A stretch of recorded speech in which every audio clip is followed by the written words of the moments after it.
በስመ አብ ወወልድ ወመንፈስ ቅዱስ አሐዱ አምላክ። በስመ አብ ወወልድ ወመንፈስ ቅዱስ አሐዱ አምላክ።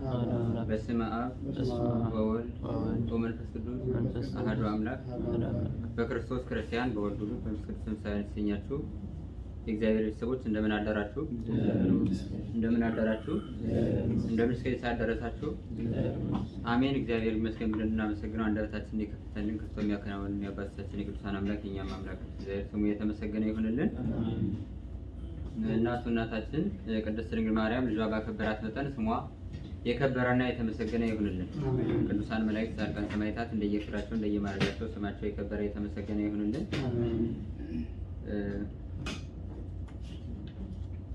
እንግዲህ እንኳን አደረሳችሁ።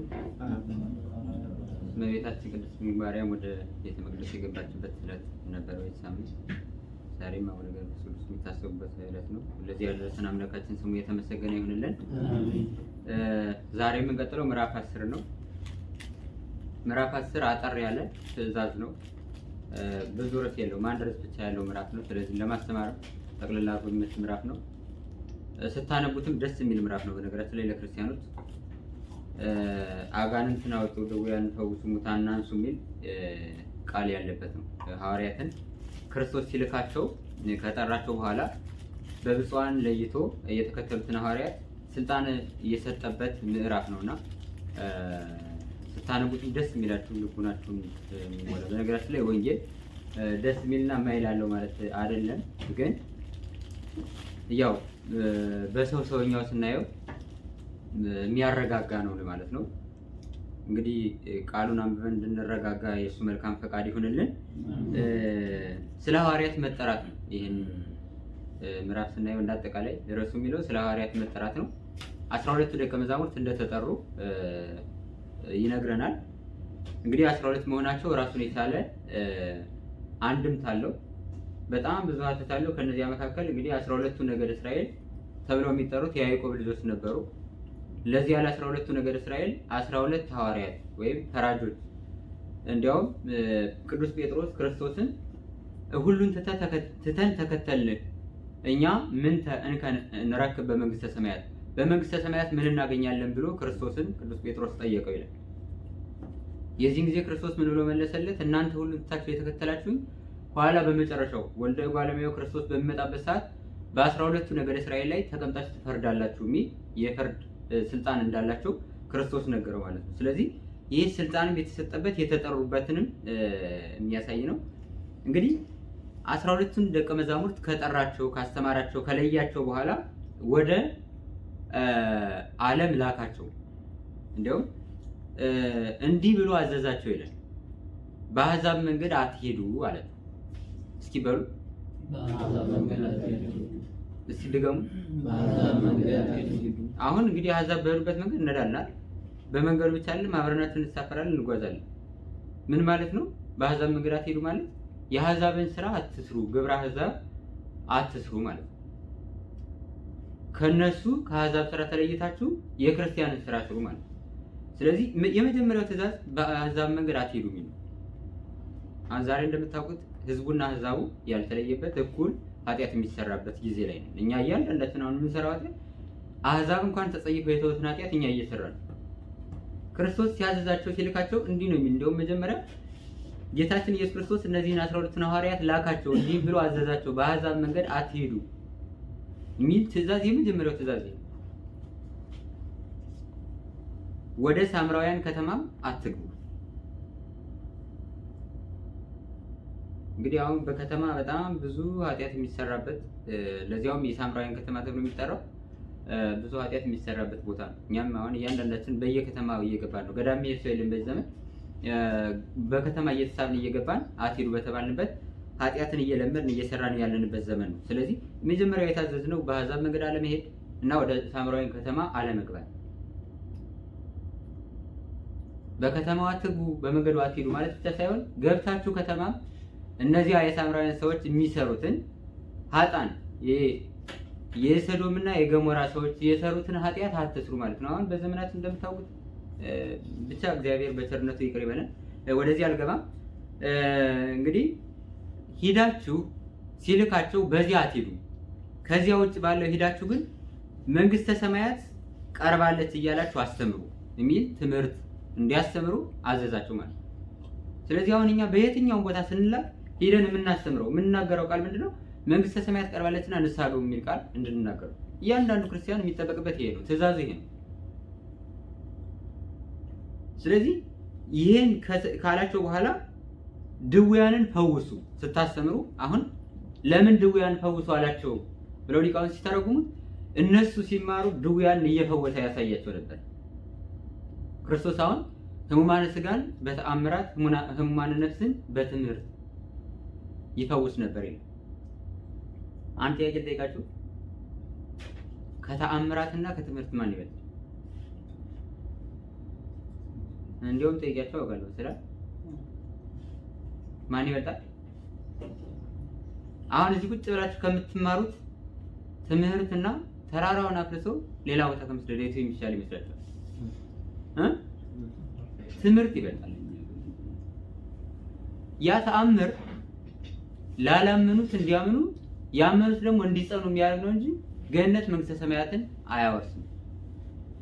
አባታችን ቅዱስ ዮሐንስ አፈወርቅ እንደተናገረው እስመ ገቢረ ተአምራት ሰው መንክራት ይክል ያድን እንኩነኔ ገሃነም፣ የፈለገውን ያህል ተአምር ብናደርግ ከገሃነመ እሳት ሊያድነን አይችልም። ስራ ካልሰራም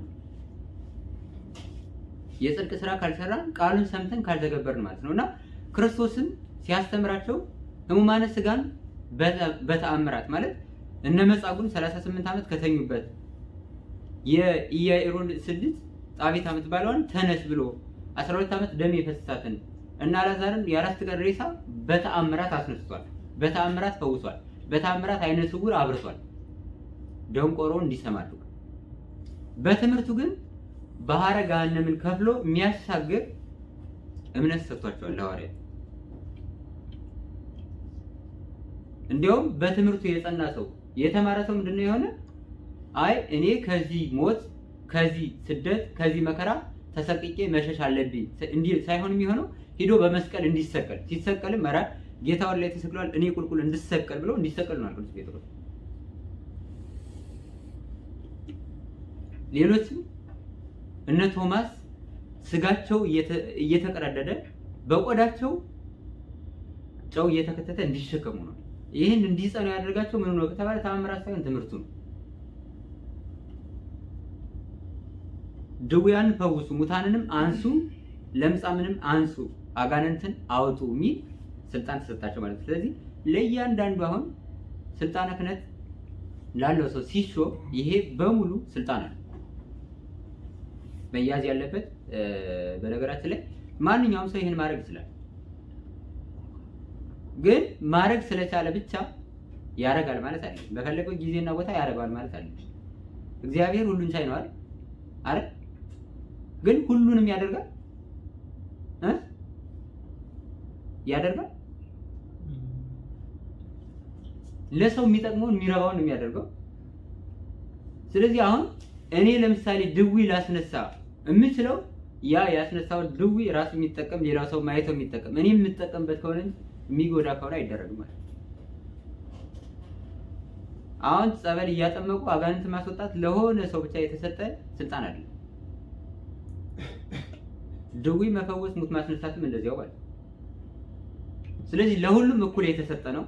እግዚአብሔር ለወደደውና ለፈቀደው ይደረጋል እና አቡነ ተክለ ሃይማኖት አድርገው ብዙ ታምራትን አድርገው አሳይተውናል እና አቡነ ገብረ መንፈስ ቅዱስ ግን ስልጣን ስለተሰጣቸው ብቻ በየትኛውም ቦታ እየሄዱ ያን ሲያደርጉት አታዩ። ይህም በኋላ እናየዋለን። ያለ ዋጋ የተቀበላችሁትን ያለ ዋጋ ስጡ የሚል ቃል እስኪ በሉ።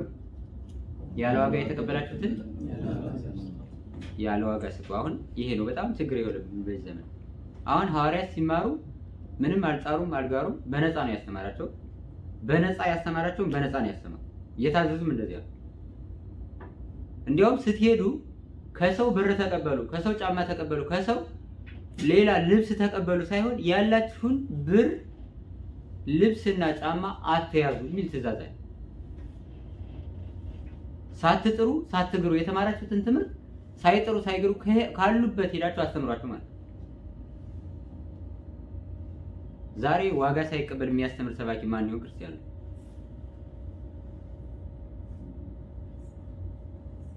ትናንት የታዘዘው ትእዛዝ ሌላ ነው። እንዲያውም በመቀነታችሁ ወርቅ ወይም ብር ወይም መሐልቅ አትያዙ ይላል። ለመንገድም ስልቻ ወይም 2 ልብስ አትያዙ ወይም ጫማ ወይም በትር አትያዙ ይላል። አሁን እያንዳንዱ የተባለበት ራሱን የቻለ ምክንያት ነው።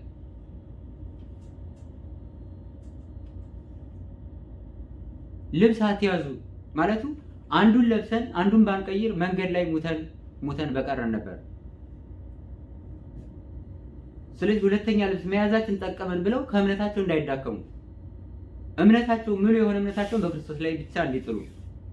ጫማ አትያዙ ማለቱ ደግሞ ጫማ ባናረግ እባቡ ጊንጡ ነድፎ በገደለን ነበር። ስለዚህ ይሄ ጫማ ከባብ ከጊንጥ መነደፍ አዳነን፣ እዚህ ደረስን ብለው በዚያ በጫማው እንዳይመኩ ጫማቸውን አውልቁ። በትር አትያዙ ማለት ደግሞ እባቡ ጊንጡ ተነስቶ እንዳይነድፈን በዚያ በትር ተከላከል ነው እንጂ በትር ባንይዝማ ተነስቶ ነድፎ ገሎን ነበር ብላችሁ እንዳትመኩ ማለት። ስለዚህ አሁን ዋናው ዓላማ ምንድነው? መያዝ አለመያዝ ሳይሆን እምነታቸውን በክርስቶስ ላይ እንዲጥሩ ነው። ሌላ ምንም የሚመኩበት የሚያመካኙበት ነገር እንዳይኖራቸው ሙሉ ነገራቸውን ትተው ክርስቶስን ብቻ በልቦናቸው ይዘው እንዲከተሉ ስለፈለገ ምንም ነገር ሳይዙ እንዲከተሉ፣ ምንም ሳትይዙ ተከተሉኝ የሚል ቃል አስተላለፈላችሁ ማለት። በጣም የሚገርማችሁ ከተማሩት መካከል 12ቱ ነበሩ መደበኞች ማለት ነው። ከ12ቱ 11ዱ ተከትለውታል፣ ይሄን ፈጽመውታል።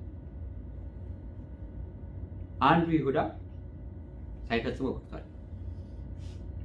እንደዚያ እየተማረ ግን ይሁዳ ያስብ የነበረው ከ11 እንደሚያገኛትን በዝሩንድነት ተሽሞ ስለነበረ ከ11 ስለሚያገኝ ያችን ያስብ ነበር።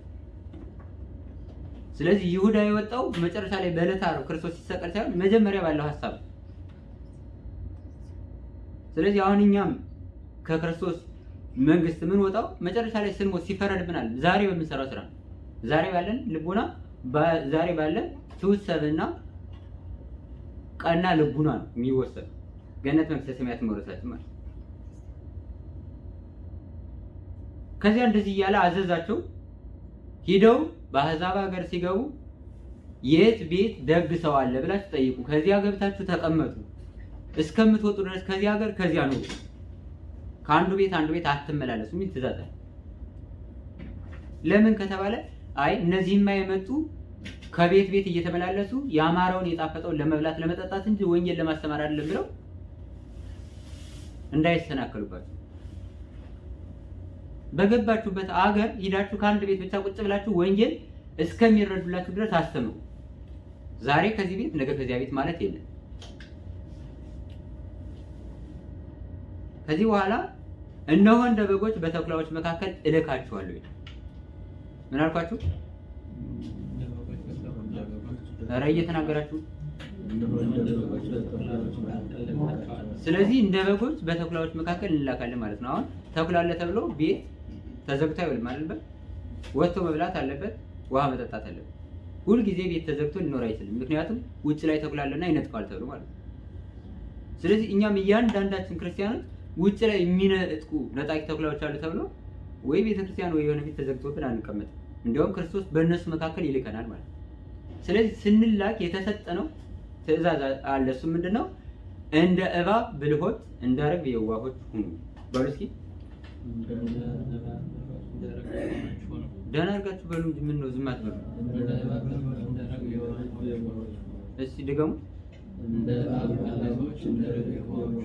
እሺ ቃለ ሕይወት ያሰማልን። እንደ ርግብ ነው። ርግብ የሚል የለም። በአንድ ወቅት ነው አሉ አንድ መምህር እያስተማሩና ህፃናትን ፊደል እያስቆጠሯቸው ምላሳቸውን ያዝ ያደርጋቸው ነበርና መርጌታው ረ እያሉ እያስተማሩት ረ ማለት እያለበት እዘ እያሉ እርሳቸው ይሉታል። ልጁ የሚለው የሰማው እና እሳቸው እንዲል የሚፈልጉት ረ ነው፣ እሱ ደግሞ እዘ ይላል። ስለዚህ እሳቸው እየደጋገሙ እዘ በል ይሉታል፣ እሱም ልጁ እዘ ይላል። ስለዚህ ይደበደባል ማለት ነው። አሁን የናት ችግር አለ። እኛም ያን ደግመን ስለምንለው ሁላችንም ያናል እና የትምህርታችን ርዕስ የሚሆነው እንደ እባብ ብልሆች እንደ ርግብ የዋሆች ሁኑ ማለት ነው። ቃሉን የምናገኘው በማቴዎስ ወንጌል ምዕራፍ 10 ቁጥር 16 ላይ። አሁን እንደ በጎች በተኩላዎች መካከል ስትላኩ እንደ እባብ ብልሆች እንደ ርግብ የዋሆች ሁኑ የሚል ትእዛዝ አለ። በጣም ደስ የሚል ቃል ነው ነገራችን ላይ። አሁን እባብና ርግብ ሁኑ አይልም። እንደ እባብ ብልህ እንደ ርግብ የዋህ ሁኑ ነው። በአንድ ጊዜ እባብም ርግብም መሆን አይቻልም። እንደ እባብ ብልህ እንደ ርግብ የዋህ ግን መሆን ይቻላል ማለት። አሁን እባብን እንደምታውቁት መጀመሪያ የሰው ልጅ ከገነት ሲወጣ ዲያብሎስ በሱ ላይ አድሮ እንዲወጣ ምክንያቱ ነው። ከዚያ በኋላ ተረግሟል። በነገራችን ላይ እባብ ዛሬ እንደምታዩት መሬት ለመሬት አቧራ እየላሰች የምትሄድ አልነበረች። ጊደር የምታህል በጣም መልከ መልካም በጣም የምታሳሳ መልክ የነበራት ቁመቷ ጊደር የሚያህል በአራት እግር ትሄድ የነበረ እንስሳ ነበር። ከዚያ በኋላ ተረግማ ይሄ አፈር እየላሰ እንዲሄድ በደረቱ እንዲሳብ ከሰው ውድቀት በኋላ የተረገመው እርግማን ነው።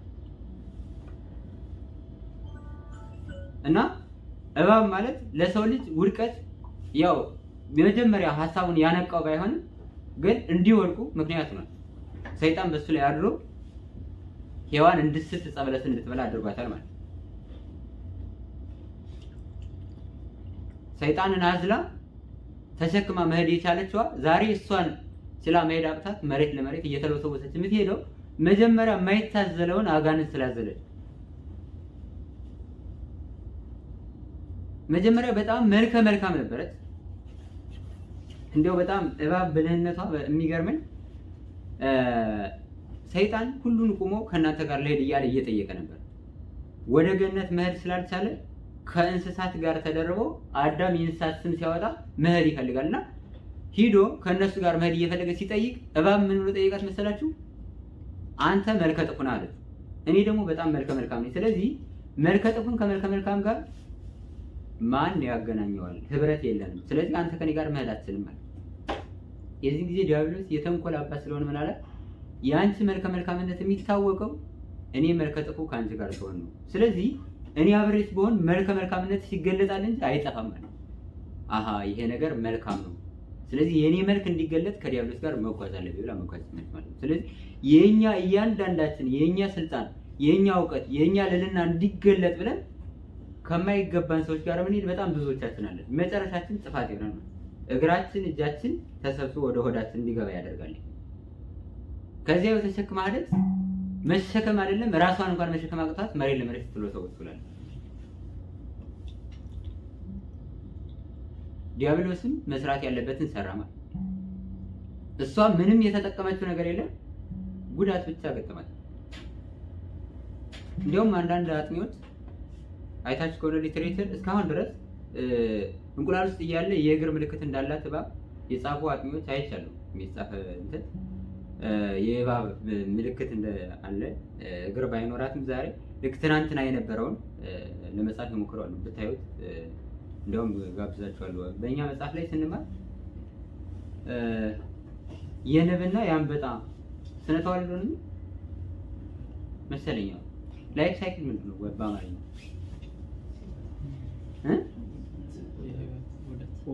ያው የህይወት ዑደት ማለት ነው። ስለዚህ ይሄ ነው የተማረው። የንቡ አይጎዳም ብንማረው። የአንበጣን ምን እንደሚጠቅመን ምን እንጃ።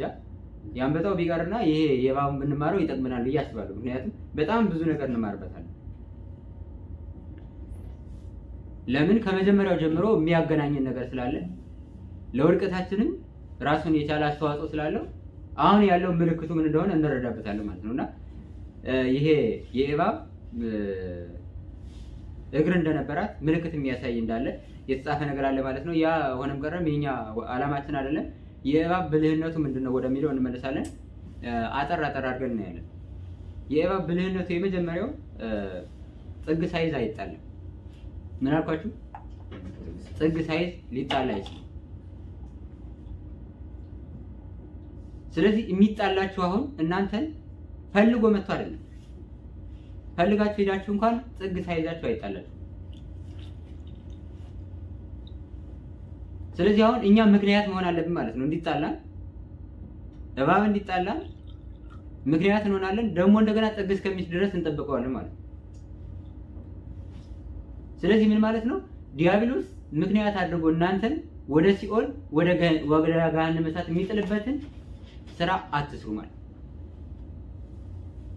የኃጢአት ስራ አትስሩ ማለት ነው። ባለፈው ልክ እንዳነሳው ውሻ ስጋ ይዛችሁ ውሻው በመጣ ቁጥር ውሻውን ሂድ እያላችሁ ከምታባረሩ የያዛችሁትን ስጋ ጥላችሁ ከዚያ ውሻ ማባረር ተገላገሉ ብሎ ቅዱስ ዮሐንስ አፈወርቅ እንደተናገረው ያን ዲያብሎስ እኛን ለመጣል እኛን ለመጥለፍ እኛን ወደ ሲኦል ወደ ገሃነመ እሳት ለመቆልቆል የሚሰራብን ስራ አስወግደን መጣል እንዳለብን ሲነግረን የእባብን ብልህነት ከዚህ ነገረን ማለት ነው። ሁለተኛው ደግሞ ራቁቱን የሆነ ሰው አይጣልም። ይሄን ታውቃላችሁ? ዲያብሎስ ራቁቱን የሆነ ሰው አይተናኮልም፣ አይጣልም። እኛ እኮ እንደውም ራቁቱን የሆነ ሰው የተቸገረ የተበደለ ሰው ለመሳደብ፣ ለመደብደብ፣ እንዲሁ ለማሳጣት ያለን ችኮላ እንዲሁ ከባባንሰን ክርስቲያኖች አስቡት። እሱ ራቁቱን የሆነ ሰው ሊጣላ አይችልም፣ አይፈልግም፣ መተናኮል አይፈልግም። እኛ ደግሞ እርቃኑን የሆነውን ሰው እንደው የዕለት ጉርስ የዓመት ልብስ የሌለውን ሰው ይሄ ድሃ ነው፣ የሚለብሰው የለው፣ የሚጠጣው የለው፣ የሚበላው የለው ብለን ከኛ አቻዎች ጋር እንደው ከሱ ሳንሻል እኛም ድኩማን ሆነን ሳለን የምናውቃቸው በጣም ብዙዎቻችን ነው። ይሄ ከእባብ ከተረገመው መሬት ለመሬት ከሚልወሰወሰው ማለት ነው። ከፍ ብለን እንደ ንስር እንድንበር ስልጣን ተሰጥቶን ግን እንዲሁ በመሬት ለመሬት ከሚልወሰወሰው በታች መሆን ማለት ነው።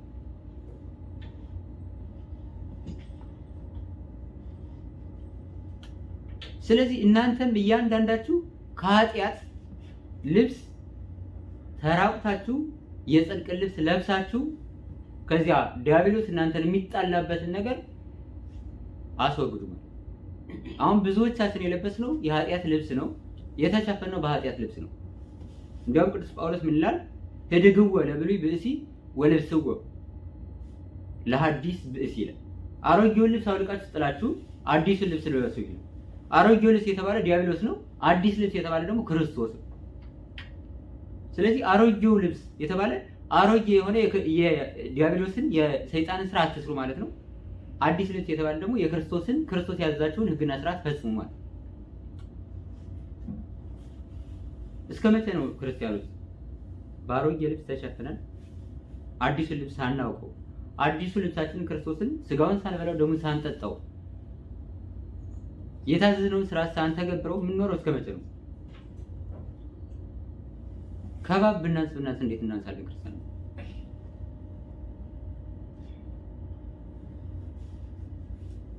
ሌላኛውና ዋነኛው ዕፀ ዘዌ የሚባል ዛፍ አለ። ታውቃላችሁ አይደል? ዕፀ ዘዌ የሚባል ዛፍ አለ። እንዲያውም ዕፀ ዘዌ ክርስቶስ የሚል መጽሐፍም አለ። ብታነቡት አሪፍ ነው። እና ይሄ ዕፀ ዘዌ ማለት የእባብ መድኃኒት ነው። እባብ ለነደፈው ሰው አይደለም ገና እባብ ከመንደፉ በፊት ያ ሰው ዕፀ ዘዌ ከያዘ እባብ ሊነድፈው አይችልም። ለምን ከተባለ እባቡን ያ ዕፀ ዘዌ ያዳክመዋል። ጥላው ካረፈበት እንኳን እባቡን መንቀሳቀስ አይችልም። እና ምን ያደርጋል መሰላችሁ? እባብ በጣም ብልህ ስለሆነ እንደ እባብ ብልህ ሁኑ የተባለበት ጠዋት ያን ዕፀ ዘዌ የሚባለውን ዛፍ እባብ መብላት ይፈልጋል፣ መመገብ ይፈልጋል። ጥላው ካረፈበት ግን መንቀሳቀስ አይችልም። ስለዚህ በጠዋት በምስራቅ ቁጭ ብሎ ይበላል። ምክንያቱም ፀሐይ በምስራቅ ስለምትወጣ ጥላው የሚያርፈው በየት ነው? በምዕራብ። ከሰዓት ሲሆን በምዕራብ ይሆንና በምዕራብ በኩል ሆኖ ይመገባል። ፀሐይ ወደ ምዕራብ ስለምትሄድ ጥላው ወደ ምስራቅ ይዞራል። ስለዚህ የሚፈልገውንም ይበላል፣ ጥላውም አርፎበት አይጎዳውም፣ አያዳክመውም ማለት።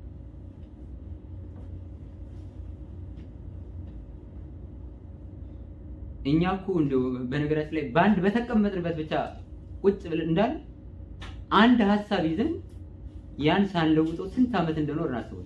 እባብ ግን ከቀን 2 ጊዜ ቦታውን ይቀየራል። ለምን? ህይወትን ለማቆየት ብሎ።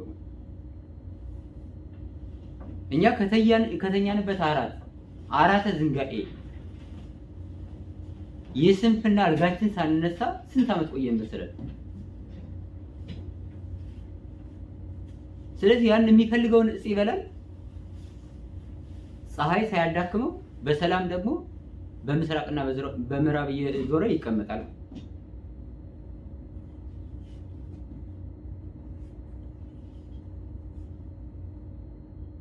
አሁን ዕፀ ዘወያችን ለኛ ክርስቶስ ነው። የክርስቶስ ቅዱስ ስጋው ክቡር ደሙ እሱም መብላት አለብን። እሱን የበላ የጠጣ ይድናል፣ ያልበላ ደግሞ ያልጠጣ ይፈረድበታል የሚል ቃል አለ። ልክ እባብ ያን በልቶ ታድሶ እንደሚኖረው እኛ እያንዳንዳችን የክርስቶስን ስጋና ደም መብላት አለብን ለመታደስ። በዚህ ለመታደስ በስጋችን ሳይሆን ኋላ ታድሰን ገነት መንግስተ ሰማያትን ለመውረስ ማለት ነው። ስለዚህ ያን ለመብላት የሚያስፈልገን ብልሃት አለ። እሱም ምንድነው? ንስሐ መግባት፣ ከኃጢአት መራቅ፣ ከሚያዳክመን ኃጢአት መለየት ያስፈልጋል። ዲያብሎስ ጥላውን እንዳይጥልብን ጥላውን ጥሎ በማሰሪያው አስሮ እንዳያዳክመን ከዚያ መራቅ አለብን። ከዚያ ተለይተን ይልቁኑ ወደ ዕፀ ዘወያችን ወደ ክርስቶስ መቅረብ አለብን።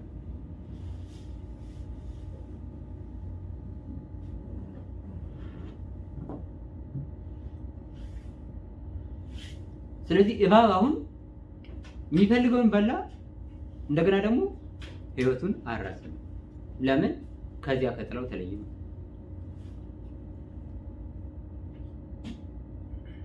ሌላኛው እባብ 40 መዓልት 40 ሌሊት ይጾማል። ምን አልኳችሁ? 40 መዓልት 40 ሌሊት ይጾማል። የሚጾመው ምንድነው? ያረጃል። ከላይ ያለው ሰንኮፉ ተቀርፍቶ መውደቅ በሚደርስበት ሰዓት፣ ይሄ ልብሱ በሚያረጅበት ሰዓት 40 መዓልት 40 ሌሊት ይጾማል። ያ ቅርፍቱ በደንብ ለመለያየት ይደርሳል። የዚህን ጊዜ በስኩረተ ሕዝብ በእንጨትም ይሁን በድንጋይ ቀዳዳ መካከል ያልፋል። ያን ይዞ ያስቀርለታል። እሱ ታድሶ ይሄዳል። እኛ ስንቶቻችን እንጾማለን ክርስቲያኖች? ዛሬ አብዛኞቻችን እኮ ይሄ ከአፍ የሚወጣ እንጂ ወደ አፍ የሚገባ አያረክስም እንደሚባለው እኛም እያንዳንዳችን ያን ባንል እንኳን እየተገበር ነው። በነገራችን ላይ ከተገበር ነው ካሉት እየተናነሰ ነገር እየሰራን አለን።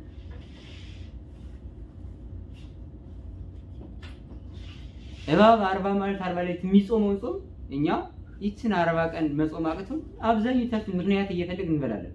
መብላታችን በነገራችን ላይ ብዙ ቀን እንድንኖር አያደርገን፣ እድሜያችን አያረዝምም። አለመብላታችን እድሜያችን ተቆርጦ እንዲወድቅ አያደርግም። መያዝ ያለበት አውቁ ይሄ ነው። እባብ በመጾሙ የተነሳ እድሜው እንዲረዝም ይሆናል እንጂ እድሜው ተቆርጦ እንዲወድቅ አልሆነም። ይኸው 40 መዓልት 40 ሌሊት ጾመ፣ እንደገና ታድሶ በአዲስ መኖር ይጀምራል። አባቶቻችን እንዲሁም ጿሚ ታራሚ አባቶቻችን በጣም ብዙ ዓመት ይኖራሉ። የሚኖሩት በሚበሉት መብልና መጠጥ ሳይሆን የሚኖሩት በቃለ እግዚአብሔር ስለሆነ፣ የሚያጸናቸው የእግዚአብሔር ቃል ስለሆነ፣ የሚደግፋቸው ምርኩዛቸው ትእዛዛተ ሕግጋተ እግዚአብሔር ስለሆነ ነው። ስለዚህ ይሄን የሚያደርግ ሰው እንደ እባብ ብልህ ነው ማለት። ብልህነት ምን ያደርገዋል? እድሜው እንዲረዝም ያደርገዋል ማለት። ሌላኛውና የመጨረሻው የኖህ መርከብ ታውቃላችኋል አይደል? የኖህ መርከብ ውስጥ እባብ ቁጭ ብሎ ሳለ ርግብ ሂዳ ከአፉ ውስጥ እንቁላል ጣለችበት። እንግዲህ እባብ ማለት እንቁላልን ፈልጎ የሚውጥ ነው አይደል? የትኛውንም አይነት እንቁላል ሂዶ ይወጣል። ከዚያ ከመርከቡ ውስጥ እያለ ግን ሂዳ እንቁላሉን በአፉ ጣለች። አፉን እንደከፈተ እንቁላሏን ቋቁታ እስከምታወጣ ጠበቃት።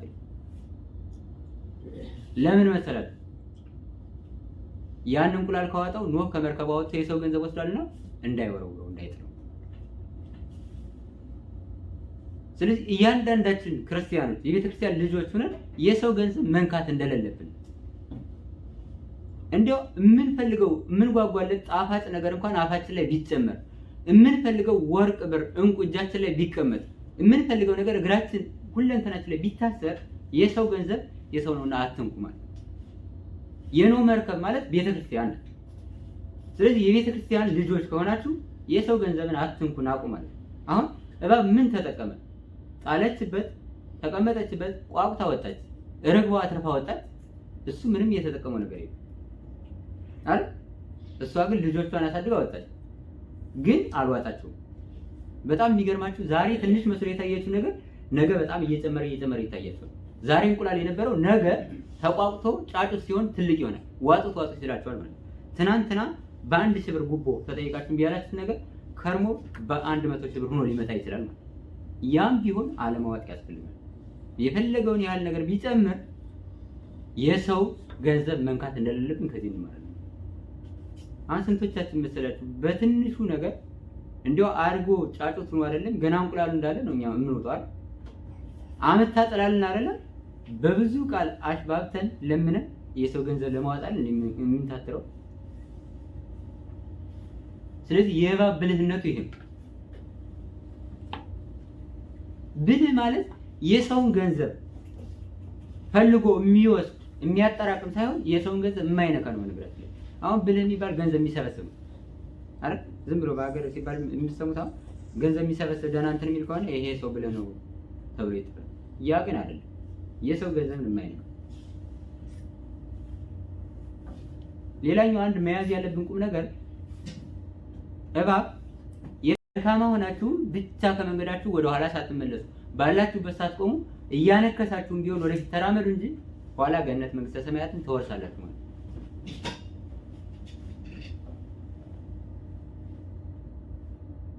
ሌላኛው እንደ ርግብ የዋህ ሁኑ። አሁን ርግብ የየዋህነት ምሳሌ። በነገራችን ላይ በኖህ መርከብ ርግብም ተጠቅሳ ታገኛላችሁ። መጨረሻ ላይ ውሃው መጉደል አለመጉደሉ እንግዲህ 40 ማለት 40 ሌሊት ዘነበ፣ 150 ቀን ውሃው ሞላ። ከዚያ በኋላ እየጎደለ አንድ አመት ሙሉ ቆይቷል። በ600 አመቱ የገባ 601 አመት ሆኖት ነው ይወጣ እና ይህን ያህል ጊዜ ከሆነ በኋላ ቁራው ተላከ፣ በዚያው ቀረ።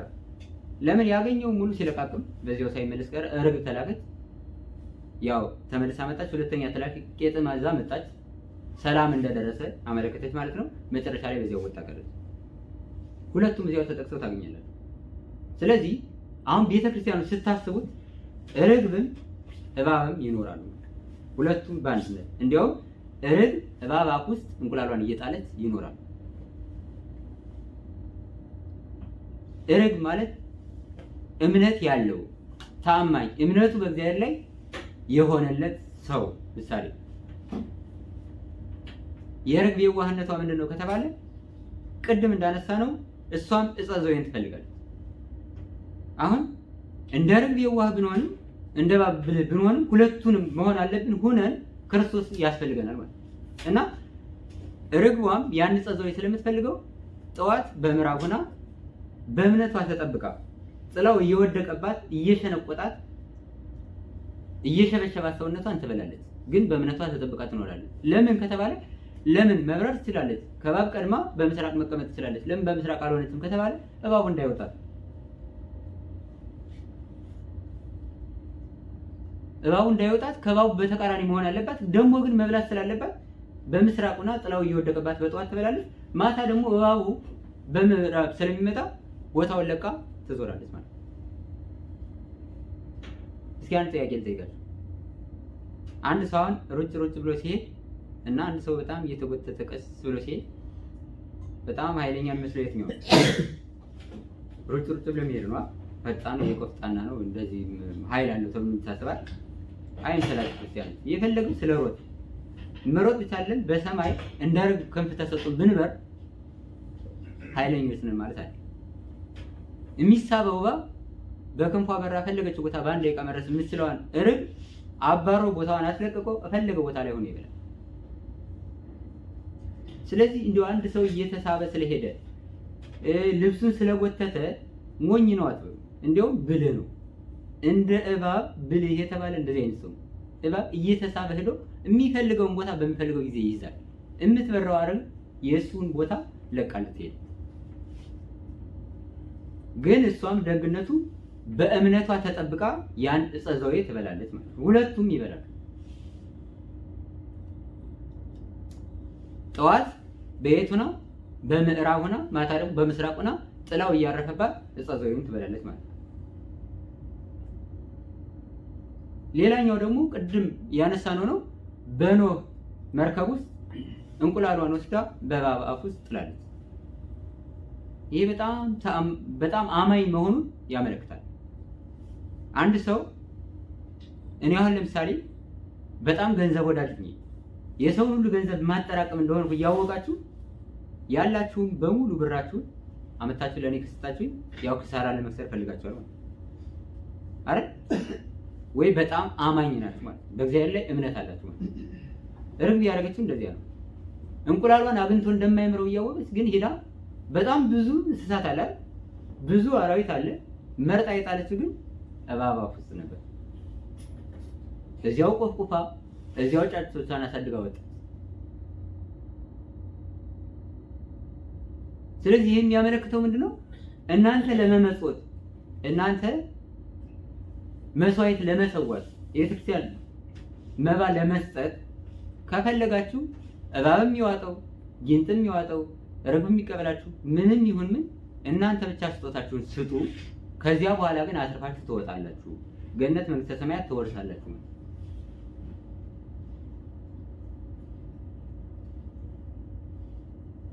አሁን ለምሳሌ በጣም ብዙ ጊዜ እንደዚህ የሆነ ይሄ እየተደረገ እኔ እንደውም ለቤተክርስቲያን ገንዘብ አልሰጥም እንላልና፣ አረ እንደዚያ መባል የለበትም። ማንም ይዋጠው ማንም እናንተ መስጠታችሁ ብቻ ነው የሚታየው። ይኸው ርግብ እባብ ውስጥ ጣለች፣ አተረፈች፣ እንቁላሉን ወደ ልጅ ቀይራ ወጣች። እኛም መጨረሻ ላይ ትርፉን የምንፈልገው የምናገኘው ቤት ነው በገነት በመንግስተ ሰማያት እጥፍ ድርብ ሆኖ ዓይን ያላየው ጆሮ ያልሰማው በሰው ልብ ያልታሰበው ገነት መንግስተ ሰማያትን ስንወርስ የዚያኔ እጥፍ ድርብ እንደሆነ ይገባናል።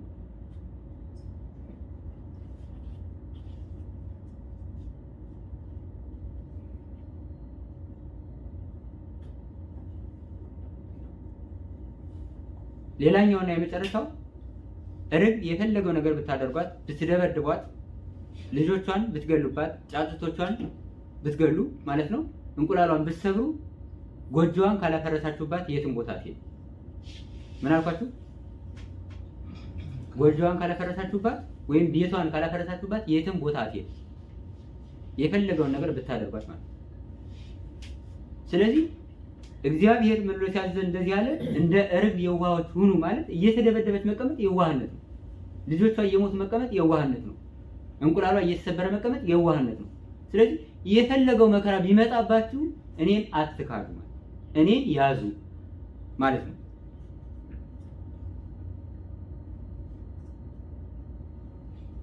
ለምን ከተባለ እሱን የያዘ ሰው አሸናፊ ስለሆነ። የፈለገው ደካማ ብትሆኑ ጠላታችሁ እዚሁ እናንተ ምዕራብ ላይ እሱ ምስራቅ ላይ ተቀምጦ አንዲት እንጨት እንኳን ጋርዳችሁ ብትበሉ በእግዚአብሔር ከተማመናችሁ እምነት ካላችሁ ከዚያ ጠላታችሁ ተጠብቃችሁ ትኖራላችሁ ማለት ነው። ክርስቶስን የያዘ ሰው አሸናፊ ነው። እግዚአብሔር ከኛ ጋር ሆኗል። አማኑኤል ማለት እግዚአብሔር ምስሌነ ማለት ነው። እግዚአብሔር ከኛ ጋር ነው፣ እናንተም ከኔ ጋር ሁኑ ማለት። እባብ እንዳይወጣት ያ ክንፍ ተሰጣት፣ በራ ታመልጣለች ማለት። ስለዚህ እናንተም አማኞች ስትሆኑ ከመጣባችሁ መከራ ብር ብላችሁ ከተወረወረው ጦር እናንተ ባላወቃችሁት መንገድ እግዚአብሔር ያን ሰውሮ ያሳልፋችኋል። ስለዚህ እኔን መቼም ቢሆን መች እንዳትክዱ ማለት፣ ራሳችሁ ክርስቶስን እንዳትክዱ ማለት።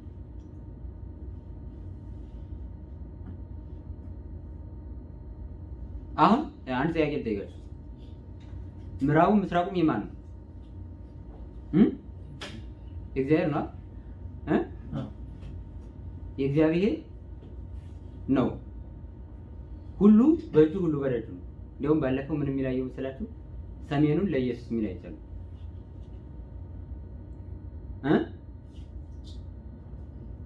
ምዕራቡ ምስራቁ ደቡቡ የማን ነው?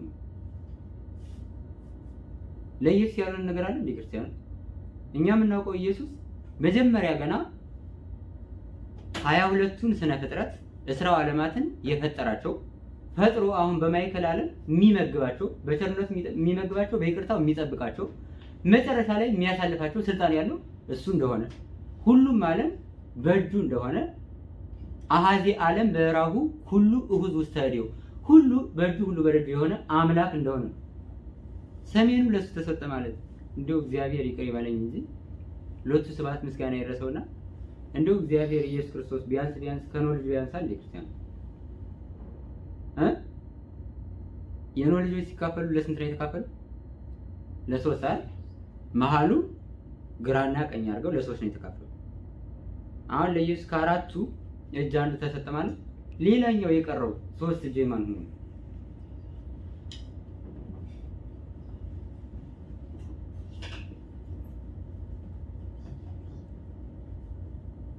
ይሄ በማይሆን ነገር በማይመስል ነገር በተለያየ ቃል በተለያየ የክደት ቃል ያሉትን የቆሙትን የጸኑትን ክርስቲያኖች መበተን ልክ ድሮ መጀመሪያ መላእክት እንደተፈጠሩ በተለያየ ቃል መላእክትን ለመበተን እንደተጠቀሙ እንደ ዲያብሎስ። አሁን ዲያብሎስ ያልፈጠረውን ፍጥረት እኔ ፈጠርኳቸዋል። እሑድ ተፈጠሩ እስከ ዓርብ ድረስ ሰላም አልነበር። እስከሚጣል ድረስ ሰላም አልነበር። አዲስ ነገር እስከሚፈጠር ድረስ ሰላም አልነበራቸው። በማን ዘንድ? በመላእክት ዘንድ። እኔ ፈጠርኳችሁ ሲል ግማሹ ፈጠረን እንዴ ብሎ ያስባል። ግማሹ ደግሞ አዎ ፈጥሮናል ያላል። ግማሹ አልፈጠርከንም ብሎ ባለበት ይጸናል። እስኪ አንተ ጥያቄ ልጠይቃችሁ። ዲያብሎስ ሲናገር ስንት ነገር ነበሩ መላእክት? መጀመሪያ 100 አይደል? ከ100 ነገር አንድ ቃል ብቻ ነው የሚሰማው። እሱ ቃል የማን ነው? ኧረ መልስ ተናገሩ እንጂ ምን ነው ዝም አትበሉ። አንድ ቃል ብቻ ነው ይሰማል አይደል? እሱ ምን የሚል ቃል ነው? ንቁም በበህላዌነ እስከንረክበው ለአምላክ ነው የፈጠረን እስከምናውቀው ድረስ በያለንበት እንጽና ሚል አንድ ቃል የቅዱስ ገብርኤል ቃል ተሰምቷል።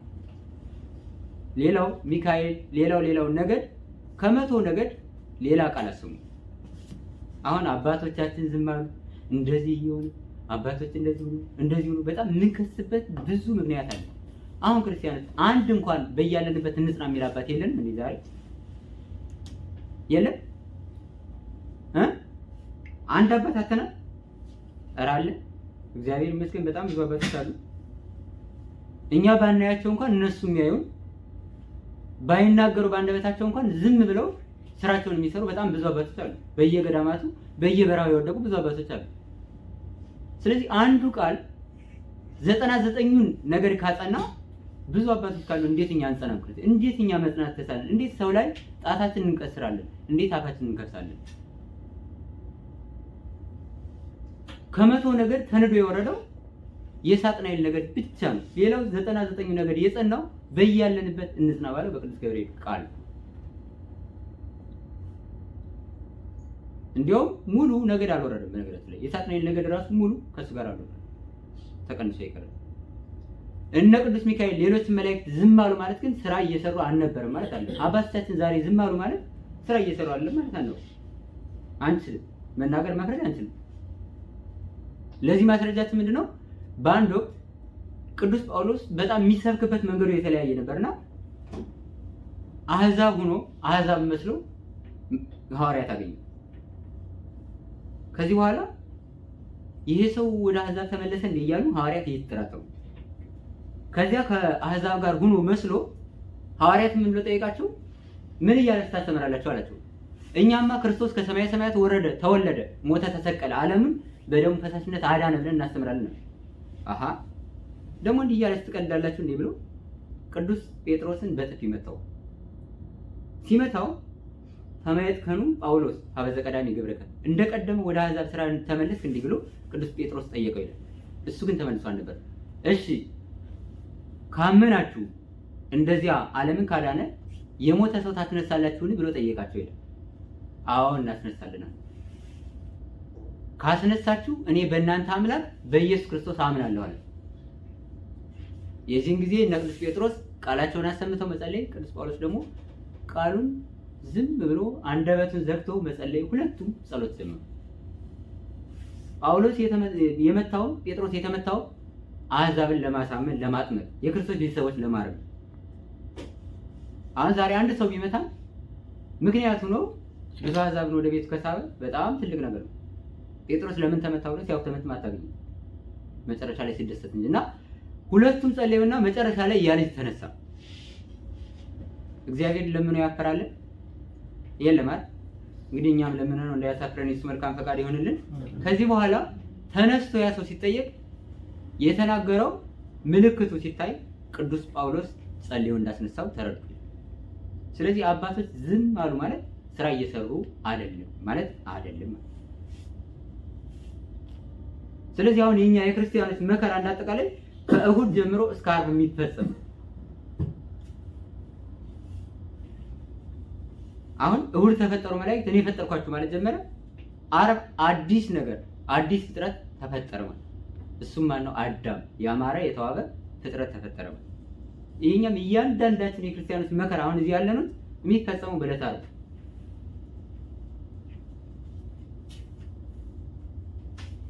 ግማሹ ገና ከሳምንቱ አስቀድሞ ክርስቶስን እንዴት እንደሚያስዝ የሚመክርብናል።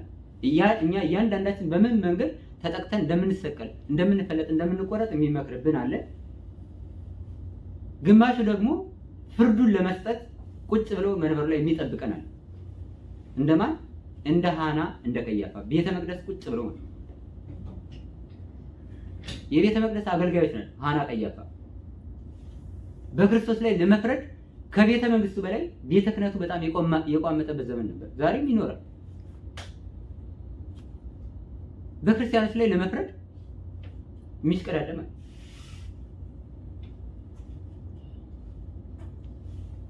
እኩሌቶቹ ደግሞ ክርስቶስን ለመያዝ የሚሽቀዳደሙ እኩሌቶቻችን እዚህ ሆነን መድረክ ላይ ቆመን እያገለገል ክርስቶስን ለመሸጥ በ30 ብር የምንደራደር እንኖራለን። ሌሎቹ ደግሞ ግማሾቹ በክርስቶስ ስቅለት ሞት ለመታረቅ ጊዜያቸውን የሚጠብቋል። እንደ ሄሮድስ እንደ ጲላጦስ ማለት ግን ሁሉም መቼ ይፈጸማል? ዓርብ ይፈጸማል። ዓርብ ሁሉም ይፈጸማል። ተፈጸመ ሁሉ ብሎ ሁሉን ነገር አስወግዶልን መከራችን ሸክማችን እሱ ተሸክሞ አራግፎልን እኛ ነፃ እንወጣለን። ስለዚህ ከኛ የሚጠበቀው እስከ መቼ መጽናት ነው? እስከ ዕለተ ዓርብ በያልንበት መጽናት። ብዙ ልክ አገልጋይ መስሎ ከራሴ ጀምሮ የአገልጋይን ስራ የማይሰራ ሰው ነው። እንደምታውቁት ዛሬ ክርስቲያኖች ከሚታረዱበት ሳይሆን በግና በሬ ከታረደበት ቦታ ነው የምንገኘው። አገልጋዮች ክርስቶስ ከተሰቀለበት እዛ መስቀል ቁመን የክርስቶስን ስቅለት መመልከት ሳይሆን ቋንጣ ከተሰቀለበት ቆጥ ውስጥ ቁጭ ብለን ቋንጣ የምንመለከት በጣም ብዙ አገልጋዮች አሉ። ያ ማለት ግን ትክክለኛ አገልጋይ የለም ማለት አንችልም። አንድ እንኳን በያለንበት እንስራ የሚለን አባት አለ። ከአንድም በጣም ብዙ ሺህ አባቶች አሉ። ስለዚህ ከኛ የሚጠበቀው በያለንበት መስናት። መጨረሻ ላይ እነ ቅዱስ ሚካኤል እነ ቅዱስ ገብርኤል ከሳጥናኤል ጋራ ሰራዊታቸውን ይዘው ተዋጉት። ሲዋጉም አልተናገሩ። ክርስቲያኖች በገድል ላይ እያለን የፈለገው መከራ ሲመጣብን የፈለገው ነገር ስንሆን በመናገር ብቻ መዳን አንችልም። አሁን ዛሬ እንደ ፋሽን ሆኖ በጣም ብዙ ኃጢአት ሰርተን ራሴን ጨምሮ የሆነ ብቻ አደባባይ ላይ ስንወጣ ማርያም ማርያም ኢየሱስ ኢየሱስ ሌላ ነገር ማለት አያድነንም። በነገራችን ላይ አይደለም ማርያም ማርያም ማለት ጌታ ሆይ ኢየሱስ ኢየሱስ ያለ እንኳን ሊድን አይችልም። ቃሉን የተገበረው ብቻ ይድናል ማለት።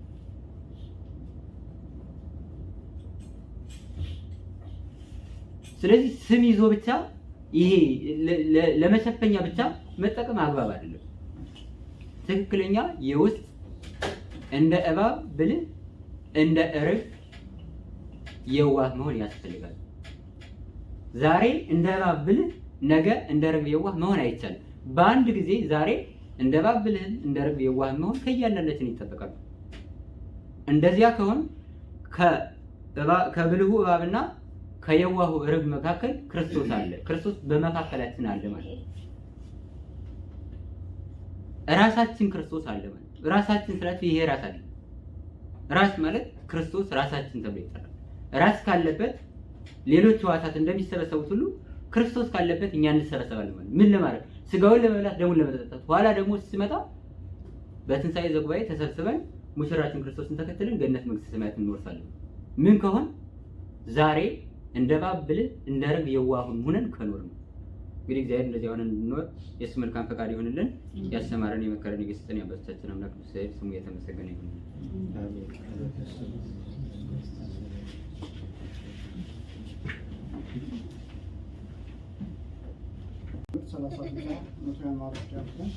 የስሙ ቀዳሽ የመንግስት ወራሽ እንድንሆን የአምላካችን የእግዚአብሔር መልካም ፈቃድ ይሁንልን።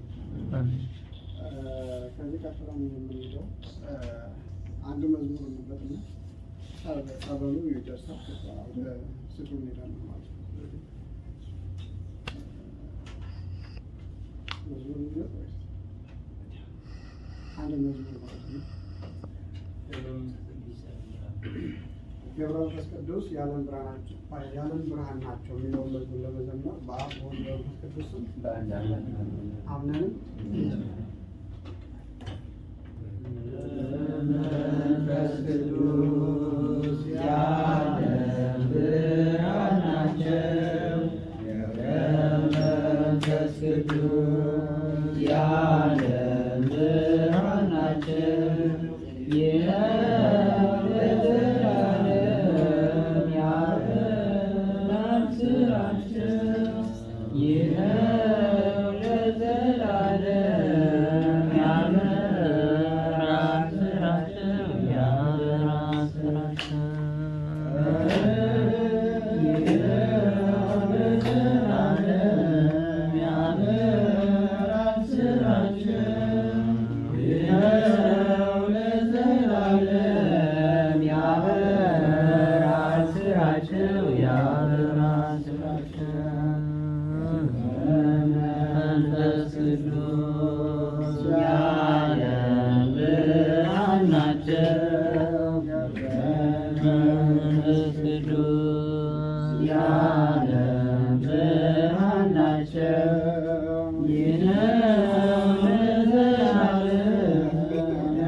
አሜን። ስለ መዝሙሩ ጌታችን አምላካችን መድኃኔዓለም ኢየሱስ ክርስቶስ ከእናቱ ከቅድስት ድንግል ማርያም እንዲሁም ከጻድቃን ከሰማዕታት ጋር ዘወትር ስሙ የተመሰገነ ይሁን።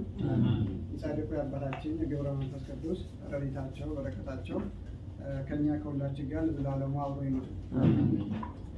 አሁን ቀጥታ የምንሄደው ወደ ዕለቱ ዝክር ጸበል ጻድቅ ነው፣ ዝክር ነው።